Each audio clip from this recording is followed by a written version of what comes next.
when I first started, it was Sharon Lerner, who worked directly with the writers. I don't remember if she had anybody else at the time, but it was mostly just Sharon. And then you had Jerry Lesser, who was, you know, the genius behind the curriculum. He's from Harvard, and there never had been a preschool curriculum of any kind in schools, because there was no such thing as preschool at the time or anything.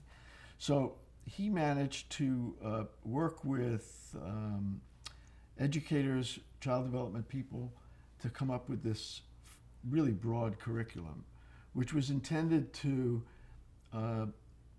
bring kids who had homes that were, in quotes, enriched, where they had families that read a lot, that took them to museums, that did all these things so that when they got to school, they would be ready for school, to help those kids who didn't have that be ready, to close the gap between the haves and the have-nots.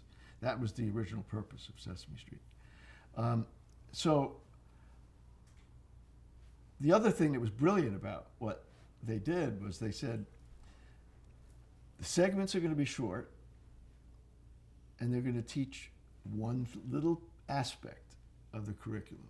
So the simple way to say it is, to teach the letter A, for example, you can teach the sound of the letter A, or you can teach what a letter A looks like, right?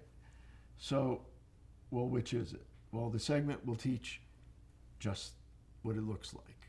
All right, so that's all we have to teach. So when people talk about, a lot of writers would say, how can you do that? It's like being in a straitjacket. You have to teach something. Well, no, because I wouldn't know what to write if it wasn't for the curriculum. That was what I had to write about. That's all of us, that's the way we felt, that it was our starting point. Now you have the great characters. Now you say, how am I going to use these characters? What's the situation? How can I work it in and around? So it actually grew out of the curriculum. But there were ways to teach it. What were the visuals going to be? How long was it going to be on screen? All that sort of stuff. And we learned it. But once we wrote the script, it would go to Sharon. And Sharon would look at it and say, I don't think you've said this in the right way.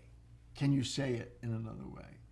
And the great thing about the relationship at the time was, and this was Joan's idea from the very beginning, that the research department was there to serve the creative, to help the creative do what we were intending to do, but would not be the master of the creative. And because the theory was that if the child's not watching the screen because it's not entertaining, they're not going to learn anything. So if you're trying to be too heavy-handed in the way that other programs before that had been, they're not going to watch the screen. We want it to be alive. In the same way the commercials at the time, it was the same idea.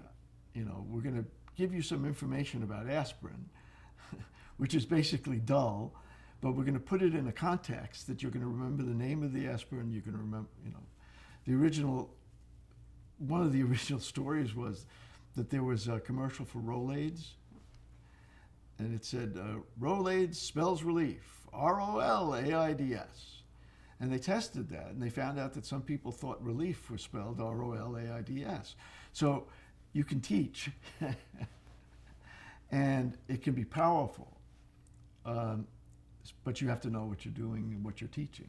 So Sharon would look at it, and we would have, sometimes the discussion would be, well, you have to do it this because it's not going to teach. Yeah, but it won't be funny if we don't do that. Well, let's figure it out. But it was the kind of conversation that was based on how can we do both, not one or the other.